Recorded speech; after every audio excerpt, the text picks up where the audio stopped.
Mais um dia para a glória do Senhor, capítulo 45 do livro Lar Adventista, e aqui é um tema que é recorrente, mas que continua, que aqui vai falar sobre o primeiro dever da mãe, que é educar os filhos. Então diz assim, possibilidades de uma criança bem educada. Quais são essas possibilidades? Que diz ao que Deus vê todas as possibilidades nesse pedacinho de gente. Eu acho tão bonitinha essa frase, né? Nesse pedacinho de gente que é uma criança, né?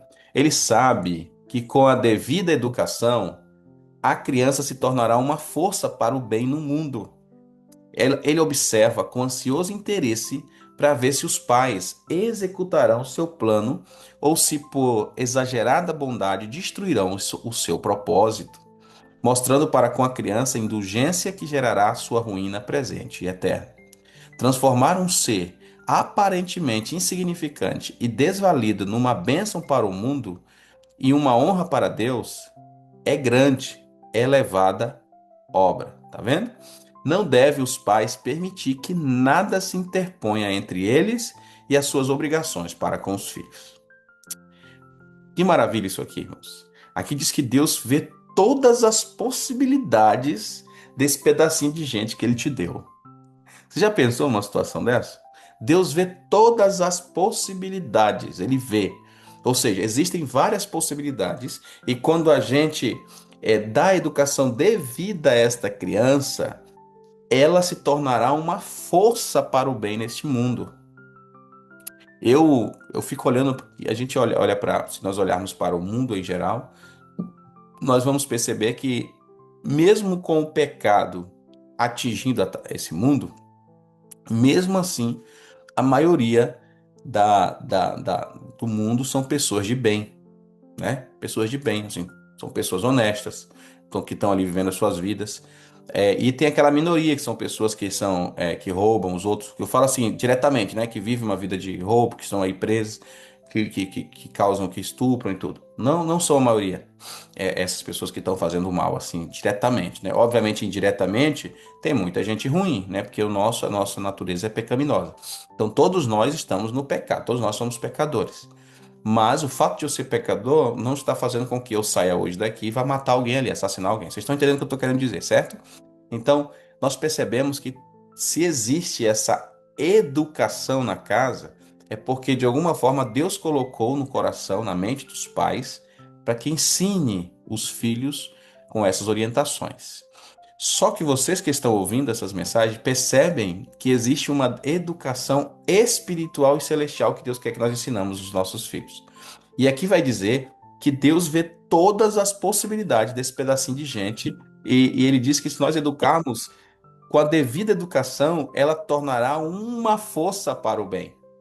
E aqui, o que mais me chama a atenção é porque eu fico imaginando Deus se curvando e olhando para dentro da nossa casa com interesse de ver se nós estamos executando o plano dele nos nossos filhos, ou seja, no treino, na educação dos nossos filhos. Que isso pode gerar nos nossos filhos o quê? Ou a destruição eterna ou a vida eterna, dependendo da forma como eles são orientados por nós.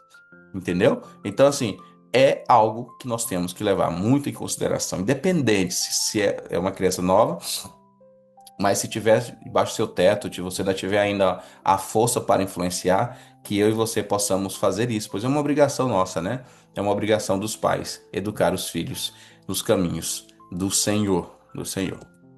Uma obra para Deus e para a pátria. Olha só, que diz assim, ó: os que guardam a lei de Deus olham para os filhos com indefiníveis sentimentos de esperança e temor, interrogando-se a si mesmo quanto a que parte desempenharão no grande conflito que está precisamente diante deles. A mãe ansiosa interroga: que posição tomarão eles relacionados aos assuntos de obediência a Deus, né? Ela vai dizer: que posso fazer para prepará-los para que desempenhem a sua parte de maneira que sejam recipientes da eterna glória? Grandes responsabilidades repousam sobre vocês, mães, aqui vai dizer. Embora não possais ter posição em concílios nacionais, podeis fazer uma grande obra para Deus e vosso país. Podeis educar os vossos filhos. Podeis ajudá-los a desenvolver caráter que não seja inclinado nem influenciado para fazer o mal, mas que levarão outros a fazer o que é reto. Por vossas ferventes orações de fé, podeis mover o braço que move o mundo. Olha que interessante. Percebeu? Então, aqui diz o quê? Aqui diz que a mãe, ela tem uma posição muito definida por Deus nessa luta do grande conflito. E mesmo que você, mãe, não participe dos concílios nacionais, né? Você não esteja lá dentro das câmaras dos deputados, lá no Senado, ou em qualquer outro concílio, até mesmo eclesiástico, mas que seja nacional, para tomar algumas decisões, aqui diz que você tem uma posição que é muito valorizada por Deus, que é uma grande obra que você pode fazer pelo seu país. Não só pegar lá na tribuna o microfone e falar, não, mas a tua grande obra é poder educar os teus filhos para que eles não façam um mal nessa terra. E dessa forma você pode mover o braço que move o mundo, que são os filhos, né? Ou seja, são as bases da sociedade, são as famílias. Então, quando tem uma família bem estruturada, a sociedade ganha com isso. Então, olha que privilégio, que obrigação também, obviamente, né? E que nós temos, né? Nós, como pais, temos. Então, nós temos que pensar, claro, tanto nessa terra como na nossa pátria celeste, né? Que Paulo vai dizer que nossa pátria não é aqui, nossa pátria é lá no céu. Então, possamos educar os nossos filhos nesse sentido. Aqui vai dizer, ó, a educação no lar negligenciada por muitos, né? Não obstante o alardeado progresso feito nos métodos educacionais, o ensino das crianças no presente é tristemente deficiente. É a educação do lar que é negligenciada. Os pais, e especialmente as mães, não sentem a sua responsabilidade. Não possuem nem a paciência para instruir, nem a sabedoria para controlar os pequenos confiados à sua guarda. Infelizmente, é verdade que as mães não estão firmes em seu posto de dever, fiéis à sua posição de mães. Deus não exige de nós nada que não possamos, em sua força, realizar, nada que não seja para o nosso próprio bem e o bem de nossos filhos. Percebeu? Então aqui é mais uma informação preciosa para nós. Devido aos métodos da educação, isso aqui me chama a atenção, é porque isso aqui foi escrito há mais de 100 anos atrás. E aqui diz que naquela época, já os métodos educacionais que existiam naquela época, já era deficiente e problemático para aquela época. Imagina para os dias atuais, irmãos. Imagine para agora. Os métodos que nós temos hoje, eles são deficientes. Então, a educação do lar é algo que não pode ser negligenciado. Porque se tem uma educação que fortalece as bases, que faz com que as coisas caminhem bem, é a educação do lar. É aquela educação serena, aquela educação sábia que eu faço, que eu oriento dentro da minha casa, né? Então, é importante que os pais sintam essa responsabilidade, né? E que eles tenham uma paciência para instruir, sabedoria para controlar a sua própria casa. E aqui no finalzinho vai dizer uma coisa que me chama a atenção, diz assim, ó, Deus não vai exigir de você nada que você não possa fazer, né? Nada que não seja para o teu próprio bem e para o bem dos teus filhos. Ele não vai exigir nada de você além daquilo que você tem força que você não possa fazer. Então, se Deus te deu, irmão, uma luta, ou está permitindo que você passe por uma prova grande na educação dos teus filhos, mas que você está conseguindo vencer e está conseguindo orientar da melhor forma possível, porque Deus ele já tinha pensado nisso e ele não vai te dar nada que você não consiga fazer, tá certo? Então, se apegue nisso, né? Tem pais aí que estão conseguindo educar os filhos, apesar de todos os problemas, estão conseguindo educar os filhos nos caminhos do Senhor e Deus é honrado com isso. Mães devem sempre buscar o auxílio divino. Olha só o que diz, ó. É impossível, isso aqui é forte essa frase, ó. É impossível calcular o poder da influência de uma mãe que ora. Que texto, né? Ou seja, uma mãe que ora, irmão, é impossível calcular o teu poder de influência, mãe. Eu já falei aqui no texto passado que a influência da mãe é o poder de influência maior que existe no mundo. Nada se compara a esse poder de influência, nem o pai. Então, é impossível calcular o poder da mãe que ora. ela reconhece Deus em todos os seus caminhos. Leva os seus filhos ante o trono de graça e apresenta-os a Jesus, suplicando sobre ele as suas bênçãos. A influência dessas orações é para este filho como fonte de vida. Essas orações, oferecidas em fé, são o sustento e a força da mãe cristã. Negligenciar o dever da oração com nossos filhos é perder uma das maiores bênçãos ao nosso alcance, um dos maiores auxílios em meio às perplexidades, cuidados e fardos de nossa suprema tarefa. Jamais, irmãos, deve descansar satisfeito até que veja em seus filhos uma gradual elevação de caráter, até que eles tenham na vida um objetivo mais alto que meramente buscar sua própria satisfação. Amém? Olha só que bonito isso daqui, né? Então aqui fala algo positivo e também nos cobra pelo um compromisso que nós temos com Deus, uma responsabilidade grande. Qual é a responsabilidade? Que nós possamos não descansar até que os nossos filhos possam chegar num nível, né, vamos dizer assim, de santificação, de fortalecimento espiritual, que nós possamos fazer isso todos os dias para que nossos filhos cheguem até esse nível, né, de uma forma que agrade a Deus, obviamente. Então aqui nada pode é, calcular essa influência que uma mãe que ora pode ter sobre os seus filhos. Então eu sei que vocês que estão aqui, possivelmente aqueles que são filhos de uma mulher de oração, né, de uma mãe de oração, sabe que vocês estão até aí hoje porque de alguma forma a mãe de vocês orou por vocês e tem orado até hoje. Aqueles que ainda têm mãe viva, né? Então, irmãos, a oração de uma mãe é muito boa, é muito poderosa, vou dizer assim. É algo maravilhoso. Então, mãe, continue orando pelos seus filhos, tá bom? Mães, o destino de vossos filhos está em grande medida em vossas mãos. Se falhais no cumprimento do dever, podereis pô-lo nas fileiras de Satanás. Aqui é muito forte, tornando os seus agentes na ruína de outras almas. Por outro lado, vossa fiel disciplina e piedoso exemplo pode levá-los a Cristo, e eles, por seu turno, influenciarão outros. E assim muitas almas serão salvas por meio de vocês como instrumentos. Percebeu? Então, às vezes, você pode dizer, eu não estou fazendo nada por Cristo. Educa bem teu filho levando pessoas para o reino de Cristo, você também está fazendo isso porque você foi um instrumento nas mãos do Senhor. Agora, se você não faz isso, é possível que os seus filhos passem para as fileiras do inimigo. E é muito triste, né? Eu fico observando, irmãos, quando eu olho para o passado e fico vendo aqueles homens que fizeram grandes atrocidades, eu fico pensando na mãe deles. Nero, por exemplo, até mesmo nós mencionamos aqui, né, uma vez, estudando sobre isso, falando aqui, e foi mencionado o nome dele, né, como a mãe dele, não foi nesse livro, desculpa, são tantos livros de Espírito e Profecia que a gente fica meio, não foi nesse livro, foi no livro Primeiros Escritos, que ela vai falar sobre uma visão de um caminho estreito, né, e ali ela vai falar sobre Nero, muito forte, muito forte. É a história da redenção, me perdoe. A história da redenção também vai falar sobre Nero, no período do juízo final. Aí quando a gente olha para trás daqui a pouco tempo, a gente vai falar ali vai ver ali o que aconteceu com Adolf Hitler. Lembra dessa história? Que ele mandou matar mais de 6 milhões de judeus. Você já começou, a gente olha para a pessoa, o personagem, mas depois fica pensando na mãe daquela pessoa, né? Que coisa, né? Então ali, ó, aquela pessoa passou para as fileiras do inimigo, pelas fileiras do inimigo, né? Então assim, muito do destino dos nossos filhos está em grande medida em nossas mãos. Aí você olha para o outro lado.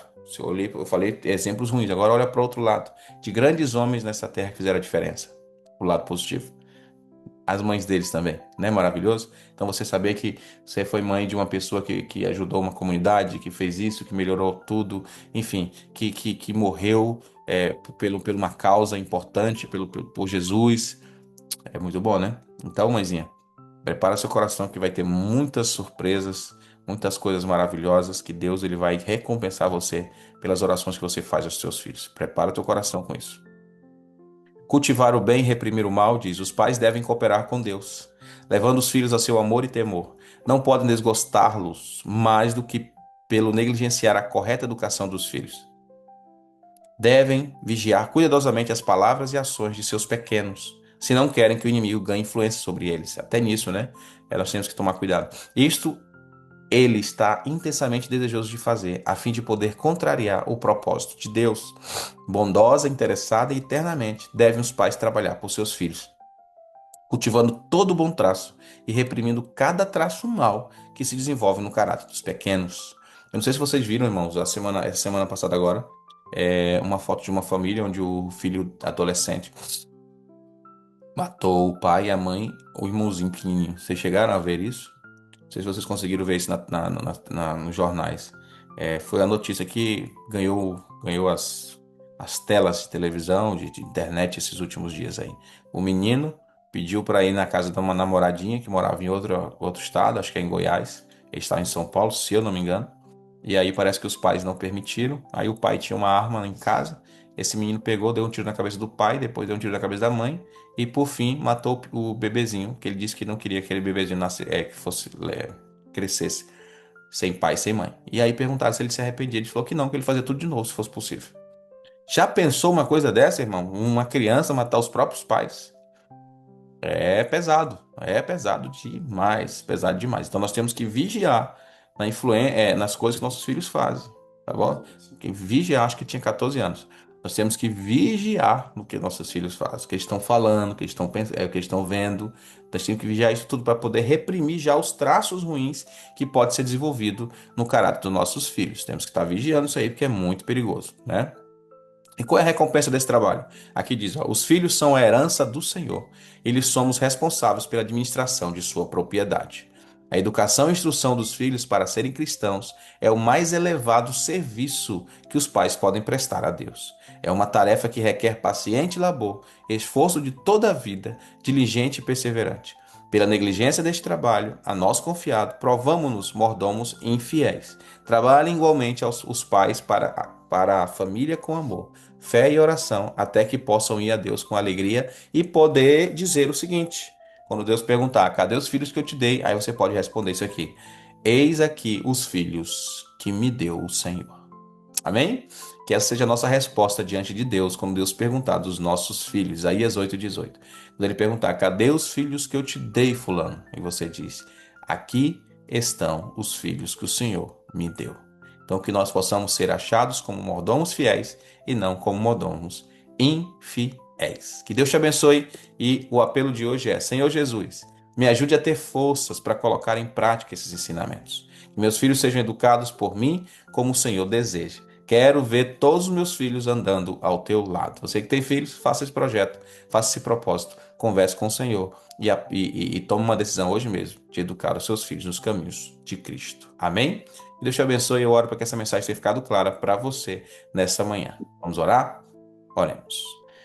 Maravilhoso Deus e eterno Pai, obrigado, Senhor, por mais uma manhã que o Senhor nos ensina mensagens poderosas, preciosas, coisas que nós devemos levar para a nossa vida. Nos ajuda, Senhor Deus, todos os dias, usar essas orientações, ensinar a nossa família, praticar esses ensinamentos, para que os nossos filhos, Senhor Deus, sejam uma bênção para esta terra e também para o Senhor. Perdoe nossas falhas, nos dá um dia de paz, em nome de Jesus. Amém. Muito bem, povo abençoado do Senhor. Ficou claro para vocês a mensagem de hoje? Sim. Amém. Ficou boa demais. Glória a Deus. Então vamos abrir aquela câmera aí, mostrar o seu rosto, para a gente tirar aquela linda foto. Para aquele lindo print, na verdade, né? Vamos lá, todo mundo que puder aí abrir a câmera aí, vamos lá. Quero ver o rosto de vocês, gente. Eu sei que tem uns aí que só mostra a cara se tiver com a cachapinha pronta, mas não se preocupe. Vamos lá, um, Eu dois, não diga três. nada, que eu tô toda Dois, três e a primeira já vai. Pronto, vamos para a segunda. Atenção, segunda foto. Pronto. Povo de Deus, uma alegria estar com vocês uma vez mais. Que Deus nos abençoe e nos vemos amanhã mais uma vez em nome de Jesus. Amém? Amém. Amém. Bom dia a todos. Bom dia, até amanhã e tchau, Até amanhã. tchau. Tchau. Tchau. Para todo mundo. Feliz Tchau pra todo semana. mundo. Felicidade. Vamos. Trabalho feito com sucesso.